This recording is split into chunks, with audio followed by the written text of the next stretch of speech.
Welcome to हमगेट। तो आज हम अपने रजिस्टर रिडक्शन टेक्निक का दूसरा पार्ट शुरू करेंगे जिसमें अपने और अच्छे लेवल के क्वेश्चंस डील करेंगे। ठीक है, तो ये दो क्वेश्चंस मैंने पहले से आपको दे रखे हैं, तो आप लोग देखिए ये चीज़ कि आप कैसे कर सकते हो। पॉज करके कीजिए, आपसे होते हैं तो ठीक है, वरना आप इसके सॉल्यूशन मैच कीजिए मेरे सॉल्यूशंस को देख के। ठीक है, आप लोग पॉज करके करना। ओके, चलो देखो ये वाला क्वेश्चन है। मैंने क्या कहा था कि मैं आपको हर तरह का मॉडल करवाऊंगा। अब इसमें मैं आपको जो मॉडल करवा रहा हूँ उसमें देखना जो मैंने पहले करवा रखा है उसके बेसिक्स कितने यूज आएंगे। सर ये तो आपने बताया था कि ये तो एक ब्रिज सर्किट है, और ये ब्रिज सर्किट के अंदर ही सर एक बैलेंस ब्रिज सर्किट है। ब्रिज सर्किट को सोल्व करने के कितने तरीके हैं? दो तरीके सर, एक बैलेंस एक अनबैलेंस। उसके अंदर स्टार टू डेल्टा और एक डायरेक्ट बैलेंस वाला ब्रिज वाला। तो इसमें बैलेंस वाला लग रहा है कि अपोजिट आर्म का 3 × 3/2 3 × 3/2 बराबर आ रहा है सर। देखो 3 × 3/2 अपोजिट है, 3 × 3/2 बराबर आ रहा है, तो मतलब इसमें करंट फ्लो नहीं होगा। ऐसे यहाँ पे 3/2 × 1 3/2 × 1 सर, 3/2 × 1 3/2 × 1 इसमें भी करंट फ्लो नहीं होगा सर। गेट के अंदर तो सर एप्लीकेशंस आती है, गेट में क्या आती है? एप्लीकेशंस आती है। अब ये वो आपको पता था ब्रिज वाला कंसेप्ट, तो इस क्वेश्चन में कुछ नहीं था। इसको डायरेक्ट कर दो, 3 सीरीज में हो गए तो कितने हो गया? 6 ओम। 3/2 सीरीज में हो गया, कितना हो गया? 3 ओम। 1/2 सीरीज में हो गया, कितना हो गया? 2 ओम। ठीक है, नीचे ये 1 ओम। ठीक है, यहाँ से करंट जा रहा है IX और ये 12 वोल्ट। IX पूछा था, निकाल दो। अब तो सिंपल हो गया ना एकदम। 6 और 3 पैरेलल में, 6 और 3 पैरेलल में कितना होता है सर? 6 × 3/6 + 3 यानी 2 ओम।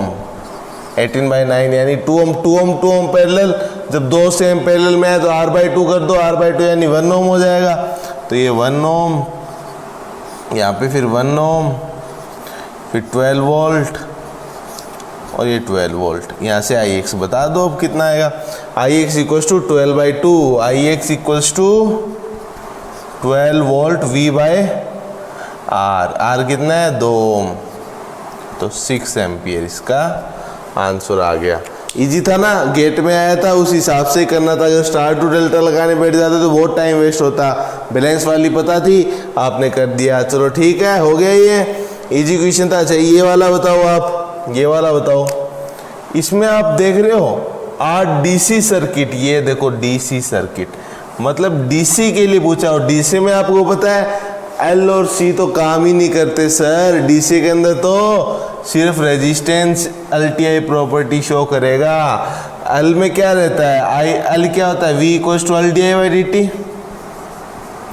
DC क्या है? कांस्टेंट है ना, तो ये वैल्यू 0, तो मतलब वोल्टेज 0। मतलब इंडक्टर कैसे काम करेगा?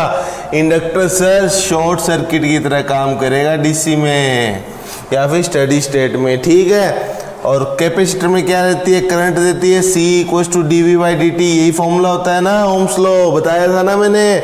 तो ये अब dV/dt कांस्टेंट 0 हो जाएगा, तो I = 0। कैपेसिटर में करंट 0, मतलब capacitor open circuit steady state पे और ओपन सर्किट की तरह काम करता है DC के अंदर। ठीक है, तो कैपेसिटर ओपन सर्किट और इंडक्टर शॉर्ट सर्किट। तो कर दो सर, कर दो। इसमें क्या है सर? कर देते हैं। यहाँ पे देखो, इसको इंडक्टर है, ये इंडक्टर था ना, इसको क्या कर दो? यहाँ पे शॉर्ट सर्किट कर दो। ये इंडक्टर को मैंने शॉर्ट सर्किट कर दिया। कैपेसिटर है, कैपेसिटर को ओपन सर्किट कर दो, ओपन सर्किट कर दिया। अब ओपन सर्किट के सीरीज में कुछ भी चीज़ लिखी हो, मैंने ओपन सर्किट की एप्लीकेशन बताई थी फंडामेंटल जब करवा रहा था, तो ओपन सर्किट में करंट में मैंने डिस्कस किया था। मतलब इस यहाँ पे करंट आएगा नहीं, तो इसको लगने का कोई मतलब ही नहीं हुआ। ठीक है, अब ये शॉर्ट सर्किट हो रखा है, ये दोनों, यहाँ करंट नहीं जाएगा, सारा करंट इधर ही जाएगा, तो दोनों सीरीज के अंदर है। शॉर्ट सर्किट हो रखा है, मतलब यहाँ की वोल्टेज और यहाँ की वोल्टेज सेम हो जाएगा, यहाँ का पोटेंशियल यहाँ का पोटेंशियल। अगर ये पोटेंशियल सेम है तो करंट सारा ऐसे ही चला जाएगा ना। करंट यहाँ से गया तो ऐसे ही चला जाएगा, इधर जाएगा ही नहीं। तो ये भी रिडंडेंट हो गए ना दोनों, ये भी रिडंडेंट हो गए। अब इसमें भी नहीं जा रहा तो करंट सारा वापस ऐसे आ जाएगा। तो RDC सर्किट पूछा था, RDC पूछा था, तो RDC कितना आ गया आपका? 3 और 5 ओम 3 + 5 यानी सीरीज में हो गया ना 8 ओम। इजी था ना, इजी था ना। देखो एप्लीकेशंस कैसे यूज में आई। अब मैं इंडक्टर और कैपेसिटर का बताता नहीं तो आप कैसे कर लेते। अब किया ना, डीसी बताया, एसी बताया। आप देख रहे हो ये दोनों क्वेश्चन कितने इजी हो गए। फंडामेंटल्स का खेल है सारा, फंडामेंटल्स का। ठीक है, आप लोग नोट कर लेना पॉज करके। आगे बढ़िया क्वेश्चन देखते हैं एक दो और। ठीक है, 12 क्वेश्चन कर लिए हैं। अच्छा, अब एक अच्छा सा आईईएस का क्वेश्चन करते हैं ना। एक आईईएस का क्वेश्चन करते हैं अपने, आईईएस का क्वेश्चन करते हैं। ये सारे क्वेश्चन अच्छे अच्छे मैंने अलग से आपके लिए मैं देखा कि यार ये इतने इंटरेस्टिंग क्वेश्चन आ रखे हैं, बच्चों के साथ डिस्कस करेंगे तो इनको अलग लिस्ट बनाते हैं इनकी। ठीक है, तो ये देखो, अब ये जो मैं क्वेश्चन आपसे आईईएस का डिस्कस करने वाला हूँ, जैसे ये मेरा वोल्टेज सोर्स है वीएस। ठीक है, ये मैंने एक लैंप लगा रखा है यहाँ पे। ठीक है, टंगस्टन का लैंप है। इसका रेजिस्टेंस होता है आपको पता है आर लैंप। ठीक है, यहाँ मैंने क्या लगा दिए, 5 रेजिस्टेंस लगा दिया आपके से। आर सारों की वैल्यू सेम रख दी। चलो आर आपको ज़्यादा दिक्कत नहीं है सॉल्व करने में। ठीक है, और ये मैंने ऐसे कनेक्ट कर दिया। और यहाँ मैंने क्या किया, यहाँ मैंने एक स्विच है। ठीक है, आईईएस का क्वेश्चन है ना। ठीक है, ये वैल्यू आ रही थी वहाँ पे कुछ 1 ओम 2 ओम थी शायद, बट ये आर ए की बात है, सारी सेम थी। ठीक है, तो आईईएस का क्वेश्चन है, आईईएस प्रीलिम्स ऑब्जेक्टिव का क्वेश्चन है। कीजिए इसको सॉल्व। इसमें आपसे क्या पूछा है पता है? इसमें पूछा है आपसे कि अगर आपका स्विच क्लोज हो जाता है, when switch is closed,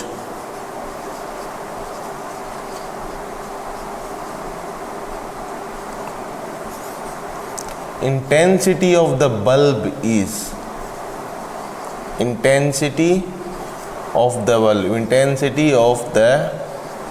bulb is, पहला increases, दूसरा decreases, तीसरा remains same, और चौथा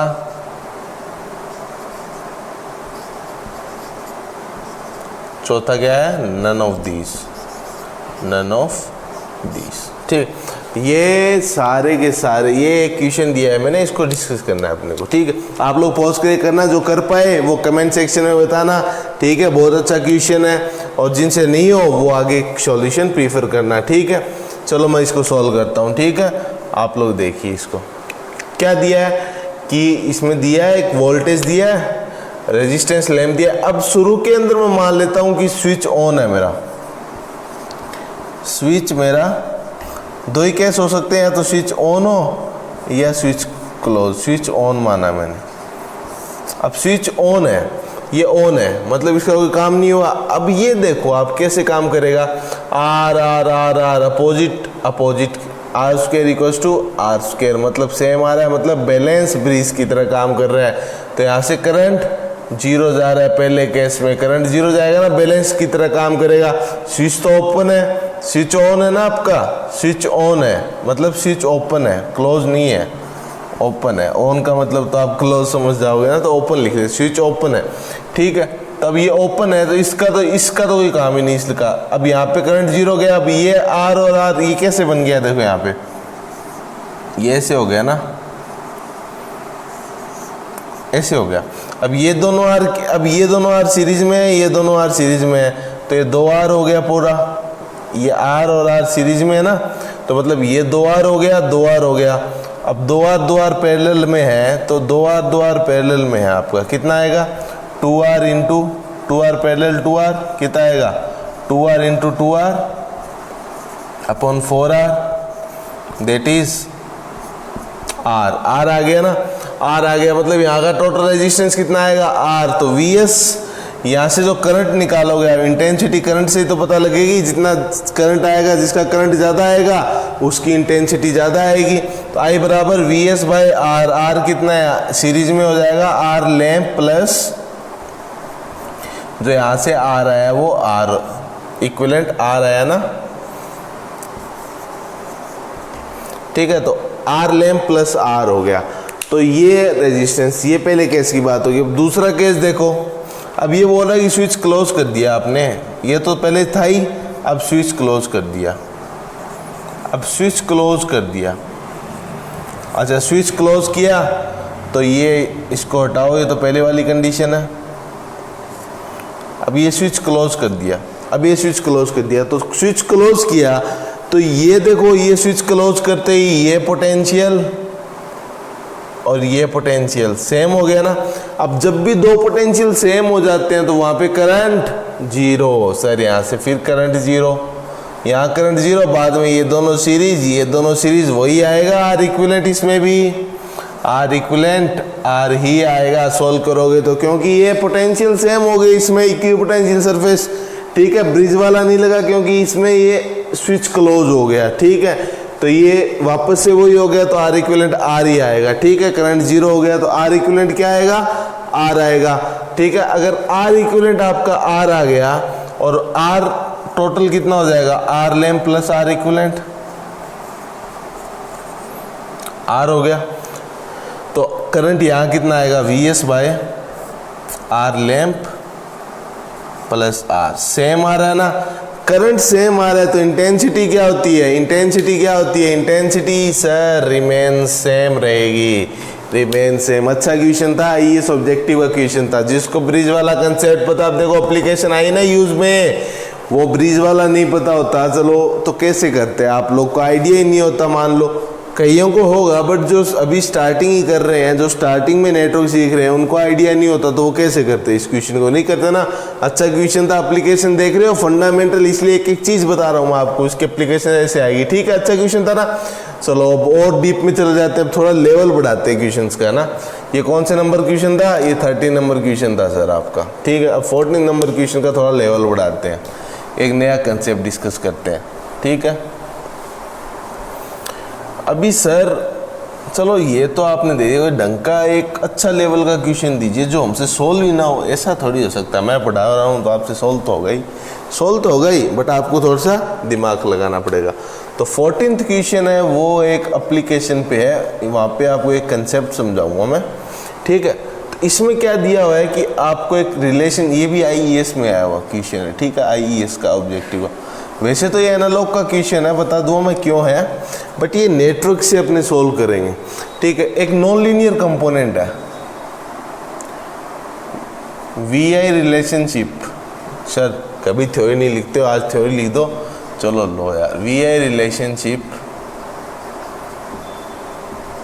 of a non linear component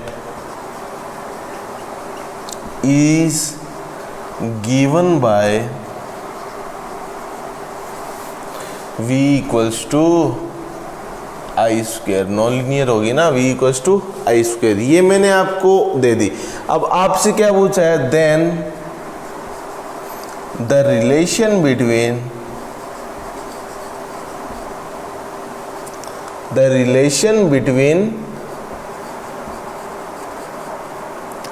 dynamic, sir क्या नाम ले रहे हो, and static resistance is, sir ये तो बताया नहीं आपने डायनेमिक और स्टैटिक रेजिस्टेंस क्या होता है, इसलिए तो मैं सॉल्व करूँगा इसको। यही कंसेप्ट सिखाने के लिए मैंने क्वेश्चन लिया है, ये कंसेप्ट क्वेश्चन से सिखाना चाहता था मैं आपको, है ना। तो मज़े आएंगे आपको, देखना सीखोगे तो। इसमें ऑप्शन दे दिया आपको, RD बराबर RS स्क्वेयर, RD बराबर 2RS, RD under root RS और RD equals to RS equals to 0। अब इसमें से आपको ऑप्शन बताने। अब सर ये डायनेमिक रेजिस्टेंस और स्टैटिक रेजिस्टेंस होता क्या है, उसके लिए बताओ तो सही थोड़ा बहुत। मैंने आपको ओम्स लॉ बताया ना, ओम्स लॉ, अपने ओम्स लॉ को कैसे डील करते हैं, लम्प्ड के अंदर डील करते हैं। उसमें क्या रहता है, लीनियर रहता है, लीनियर के अंदर डील करेंगे। लीनियर में क्या रहता है आपका, V इक्वल्स टू I। यही रहता है।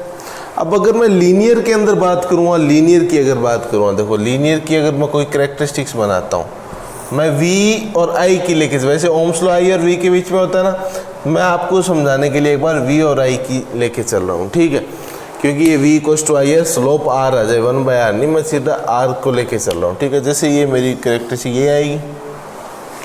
अब मान लो एक पर्टिकुलर पॉइंट पे अगर मैं बात करता, जैसे इस पॉइंट पे मैं बात करता, यहाँ मेरा ये करंट है I1 और यहाँ पे वोल्टेज है मेरी V1, और ये दूसरा मेरा पॉइंट हो गया जहाँ पे करंट है मेरा I2 और वोल्टेज है मेरी P2, ठीक है।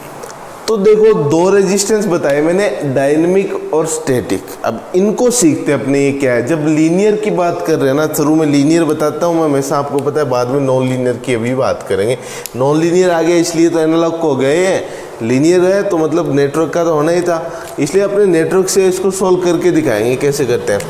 तो जब भी स्टैटिक रेजिस्टेंस बात आए ना, आरएस की स्टैटिक रेजिस्टेंस की बात है, कोई भी चीज़ स्टैटिक हो, मतलब operating at a operating point, operating at a point, at a operating point, मतलब एक ही पॉइंट पे अगर अपने को ऑपरेट करना हो। जैसे अगर मैं यहाँ पे बात करूँ, इस पॉइंट की अगर मैं बात करता, देखो इस पॉइंट की अगर बात करता, तो यहाँ पे अगर मैं ऐसे लिखता V1/I1 तो R ही आता ना, तो ये R1 हो गया। तो ये R1 है ना, वो स्टैटिक रेजिस्टेंस है। ऐसे ही V2/I2 अगर मैं लिखता, V2/I2 लिखता, तो ये R2, ये भी स्टैटिक है। एक पॉइंट पे बात कर रहा हूँ मैं, ठीक है, एक पॉइंट पे बात कर रहा हूँ, तो ये मेरा यहाँ पे हो गया।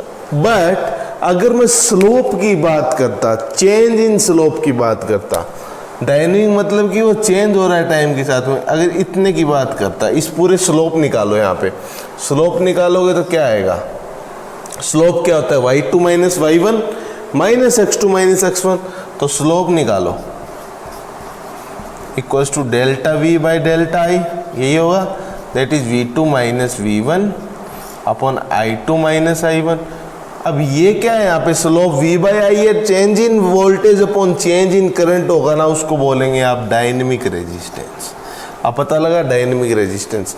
सर यहाँ पे अगर मैं बात करता, यहाँ पे अगर मैं बात करता तो लीनियर कंपोनेंट है, लीनियर कंपोनेंट है, मान लो मेरा करंट दुगना हुआ तो वोल्टेज भी तो दुगनी होगी, लीनियर कंपोनेंट है ना। जैसे मैंने कहा कि सर आपका I2 हो गया 2I1, तो V2 भी तो 2V1 होगी क्योंकि लीनियर है, तो मतलब यहाँ पे I2 V2 minus V1 upon I2 minus I1 निकालेंगे तो वो कांस्टेंट, अगर यहाँ पे मैं वैल्यू रखूँ V2 की 2V1 माइनस V1 हो गया, I2 की 2I1 माइनस I1 हो गया, मतलब आएगा तो लास्ट में V1/I1 ही। मतलब जितना मैं इसका स्केल करूँगा करंट का उतना ही वोल्टेज स्केल होगा, मतलब इसका स्लोप तो सेम रहेगा क्योंकि लीनियर कंपोनेंट है। मतलब यहाँ पे चाहे RD की बात करो चाहे RS की बात करो तो RD बराबर RS ही आता है लीनियर के अंदर। ये लीनियर, अगर ये लीनियर में पूछा होता V इक्वल्स टू I दिया हुआ होता है, यहाँ पे V इक्वल्स टू I दिया होता, तो लीनियर में अपना आंसर क्या होता, RD बराबर RS, वो तो ऑप्शन में ही नहीं है, तो ये लीनियर का पूछा ही नहीं है इसलिए। तो ये पहले मैंने लीनियर में बताया कि सर स्टैटिक, और देखो स्टैटिक रेजिस्टेंस और डायनेमिक रेजिस्टेंस होते यही है, बट लीनियर कंपोनेंट के अंदर ये सेम रहते हैं, ठीक है। अब अपने सर डायनेमिक रेजिस्टेंस उसमें नॉन लीनियर की ओर बात कर लो, ये मैंने लीनियर की बात कर ली, ठीक है।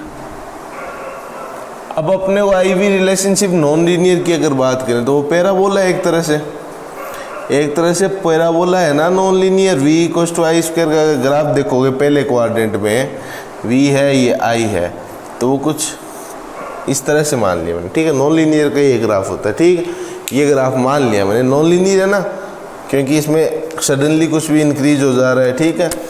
क्यों हुआ नॉन लीनियर वो भी समझाऊंगा मैं आपको, ठीक है। अब मैं इस पॉइंट पे बात करता और ये 2 पॉइंट उसमें लिए थे, इसमें भी ले लिया मैंने, ठीक है। अब यहाँ पे अगर मैं बात करता तो ये मेरा ले लिया मैंने I1, यहाँ मैंने ले लिया मेरा I2, यहाँ मैंने ले लिया मेरा V1 और यहाँ मैंने ले लिया मेरा V2, ठीक। अब यहाँ पे जो स्लोप आएगा और यहाँ पे स्लोप आएगा, चेंज हुआ ना। देखो देखो इसमें स्लोप यहाँ पे क्या था, ऐसे इस एंगल था, स्लोप एंगल था ना ये वाला एंगल, और यहाँ पे ये वाला एंगल θ2, ये θ1। तो θ2 is greater than θ1, slope change हुआ ना यहाँ पे। अगर इस ऑपरेटिंग पॉइंट की बात करता मैं तो V1/I1 अपना ये तो हो जाता अपना R, स्टैटिक रेजिस्टेंस हो जाता, ठीक। दोनों ऑपरेटिंग पॉइंट पे से बात, बट यहाँ पे θ2 ज़्यादा हुआ है, स्लोप चेंज हुआ है।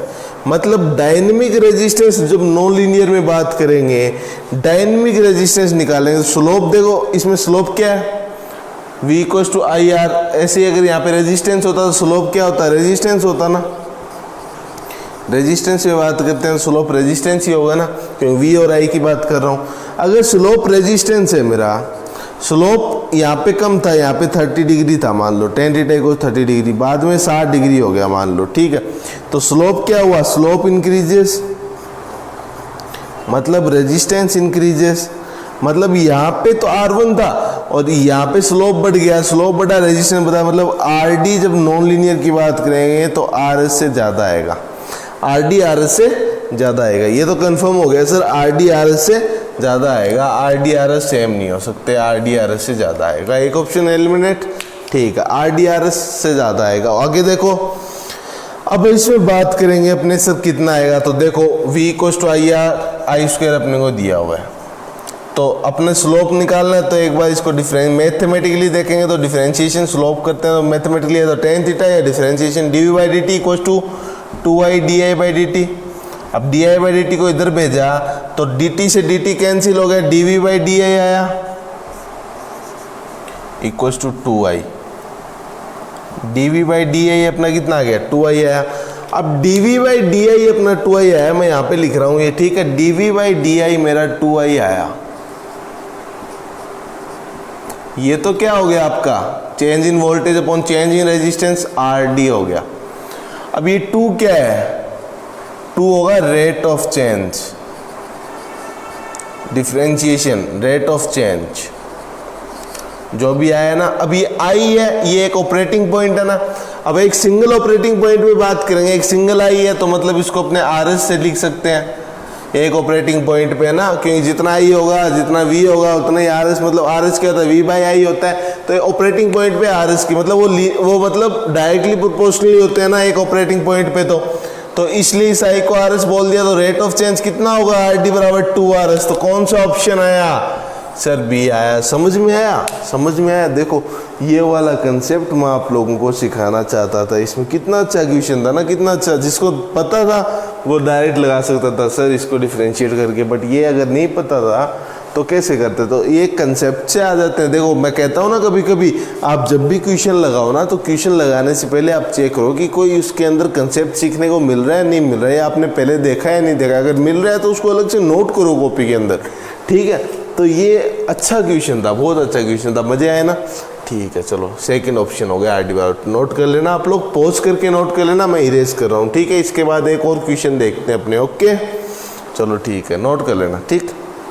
चलो आज का एक लास्ट क्वेश्चन है वो देख लेते हैं, फिर 5 क्वेश्चन अगली क्लास में देखेंगे अपने। मैंने कहा था ना 3 पार्ट में करेंगे, 3 पार्ट में करेंगे तो 15 क्वेश्चन 5 आज हो जाएंगे, 5 अगले वाले में कर लेंगे। फिर आपके लिए एकदम ये रेजिस्टेंस, फिर पैसिव कंपोनेंट में कोई भी आ जाए, इंडक्टर आ जाए तो रेजिस्टेंस की तरह कर सकते हो ना। डीसी की बात कर रहा हूँ मैं, एसी के अंदर तो अलग से और कर लेंगे अपने, कोई दिक्कत वाली बात नहीं। वैसे डीसी एसी में भी सेम ही चलेगा, बस एसी का आपको थोड़ा सा कंसेप्ट क्लियर हो जाएगा ना, तो एसी और डीसी आप एक तरह से आप सब कुछ करने लग जाओगे। इसलिए मैं एक एक चीज़ समझाता जा रहा हूँ आप लोगों को। चलो एक 15 क्वेश्चन, ये तो आप लोग 12th में भी करते थे, उस टाइम आपको बहुत हार्ड लगता था। ये क्या आ गया, ये 2 ओम 2 ओम 2 ओम 2 ओम 2 ओम, ये 2 ओम, कुछ भी ले लो सेम है सारे, ठीक है। 2 ओम 2 ओम, और ये ऐसे ऐसे इनफाइनाइट लेटर दे दिया मैंने आपको। सर कहाँ आ गया आप, क्या दिल पे ले गए आप? तो दिल पे नहीं लिया, ये मैंने आपको समझाने के लिए एक अच्छा क्वेश्चन फ्रेम किया। आगे इसकी एप्लीकेशन और देखेंगे। तो ये वाला क्वेश्चन आपका एक क्वेश्चन मैंने फ्रेम कराया आपके लिए। ठीक है, इसी क्वेश्चन की एक एप्लीकेशन और डिस्कस करूँगा मैं बाद में। ठीक है, तो ये आप सोल्व कीजिए पॉज करके। जो करेगा वो तो करेगा, उसको पता है कैसे करना है, और जो नहीं कर पा रहा, मतलब उसको इसका कंसेप्ट नहीं पता है, वही चीज़ है, बेसिक पता हो तो कर दोगे, नहीं पता तो कैसे करोगे सर। कोई बात आ गई ना, एवरेज इंटेलिजेंट कोई कर देता है तो इंटेलिजेंट, नहीं कर पाता तो उसको बेचारे को एवरेज टैग दे देते हैं, कईयों को तो बिलो एवरेज का टैग देते हैं। भाई कोई नहीं, कुछ नहीं होता, सब बस पढ़ाई का खेल है, जितना पढ़ोगे उतना ही आगे बढ़ोगे। ठीक है, तो ये हो गया। अब इसमें देखो, आप यहाँ पे आपको आर इक्विवेलेंट निकालना है। ठीक है, आर इक्विवेलेंट निकालना है। अब ये आपको दिख रहा है, मैं इसे कह सकता हूँ इन्फिनाइट है। इन्फिनाइट -1 क्या होता है बताओ? Infinite -1 sir, infinite -2 sir, infinite sir क्या बात कर रहे हो सर, इन्फिनाइट में क्यों घटा रहे हो? इसलिए घटा रहा हूँ कि अगर मैं ये इतना, ये वाला इतना पार्ट, ये वाला इतना पार्ट, ये वाला अगर मैं यहाँ से हटा दूँ तो इस सर्किट पे कोई फ़र्क पड़ेगा क्या? इसको अलग अलग कर दूँ,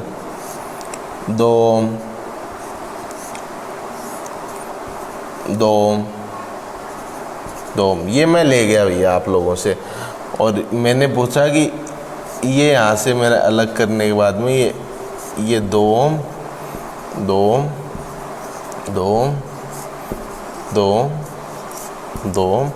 ये आपका इन्फिनाइट तक चल रहा है। ठीक है, अब इनमें कोई फ़र्क पड़ेगा क्या? जब जितना मैं यहाँ पे निकाल रहा था, मेरा जितना मैं आर टोटल यहाँ से निकाल रहा था, वही आर टोटल यहाँ से निकालूंगा।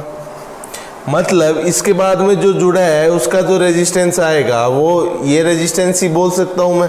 हाँ सर क्या बात कर रहे हो, फिर तो हम भी समझ गए। फिर यहाँ पे मैं अगर मैं आगे करूँ अगले स्टेप में, मुझे पता है आप यहीं पे कर देते मेरे साथ साथ, इसलिए मैं एक स्टेप और 2T 2 ओम, तो ये मैंने कर दिया आर टोटल, और यहाँ पे भी मैंने कर दिया आर टोटल। अब निकालो बता, अब निकाल के बताओ ज़रा। अब तो निकल जाएगा सर, 2 और आर टोटल पैरेलल में है तो 2 × R total upon 2 + R total. ठीक है, अब ये तीनों सीरीज में है सर। अब जो टोटल आर टोटल निकलेगा वो कैसे निकलेगा? आर टोटल इक्वल्स टू 2 + ये + 2 + 2 R total upon 2 + 2 R total + 2। ये हो गया ना। अब इसको सोल्व करना है तो कितना आएगा? R total equals to 4 + 2 R total upon 2 + 2 R total. ठीक है, तो इसको एलसीएम लेके मल्टीप्लाई कर दो तो कितना आएगा? 2 + 2 आर टोटल। डायरेक्ट भेज रहा हूँ इधर, मैथमेटिक्स तो आती है ना, इंजीनियर हो। यहाँ पे 4 एलसीएम, वो नीचे एलसीएम लिया, वो डायरेक्ट इधर भेज दिया, तो 4 2 + 2 आर टोटल एलसीएम लेते हैं तो इधर वाले के साथ मल्टीप्लाई, ये ऊपर न्यूमरेटर में ये था और डिनोमिनेटर को मैंने इधर भेज दिया। ठीक है, एक स्टेप कम कर दिया। पर आप लोग लिखना चाहो तो लिख लेना, बाकी अपने को गेट का पेपर देना है तो उसमें ये सब चीज़ें नहीं, जितना शॉर्ट कर सकते हो उतना शॉर्ट, वही मैं आपको साथ में सिखा रहा हूँ। 2RT + 2RT² इक्वल्स टू उसके आगे ही आपको पता ही है ये तो। ठीक है, उसके आगे का ये equals to 8 + 8RT 8 + 8RT + 2RT। ये आएगा 8 और 2 10 इधर आ गया तो ये 8RT हो गया। 2RT² तो इधर ले आते हैं सब कोई, तो 2RT² 10 - 8RT - 8 = 0। 2 कॉमन ले लो, RT² - 4RT - 4 = 0। अब -4 आना चाहिए, -4 को करोगे तो -4 आना चाहिए, तो इस यहाँ से RT की वैल्यू निकालो। क्वालिटी इक्वेशन है ना, तो RT निकालेंगे तो -B + -B² -4AC upon 2A, तो कितना आएगा? 4 + √32/2 ये आएगा ना, यानी √32 को क्या लिख दो 8 चौक 32 है ना, तो 2√2 या 4√2 लिख सकता हूँ ना, तो 4 ± 4√2/2 यानी 2 ± 2√2, ये अपना R टोटल आ गया अपना। R टोटल की वैल्यू क्या आएगी आपकी 2 ± 2√2। क्वालिटी इक्वेशन से सॉल्व की, जो ऑप्शन में हो देख लेना, ठीक है, जो भी वैलिड लगे आपको। तो ये क्वेश्चन ऐसे करने होंगे, ये दोनों आंसर आएंगे इसके, ठीक है। तो ये ऐसे 5 क्वेश्चन अपने डील किए। अब अगला जो होगा वो इससे भी हाई लेवल का होगा, उसमें भी बहुत सारे कंसेप्ट सिखाऊंगा मैं आपको। तो मजे आ रहे हैं ना, 15 क्वेश्चन हो गए, 5 क्वेश्चन हो रहे हैं, फिर रिडक्शन कंप्लीट, फिर अपने कैशियल केवीएल के डीसी शुरू कर दूँ, हमें कुछ क्वेश्चन कराएंगे, फिर थ्योरम्स पढ़ेंगे, फिर एसी की बात करेंगे, ऐसे चलते रहेंगे, ठीक है। थैंक यू, पसंद आ रही है चीज़ें ज़्यादा ज़्यादा शेयर कीजिए। Okay, have a good day, bye.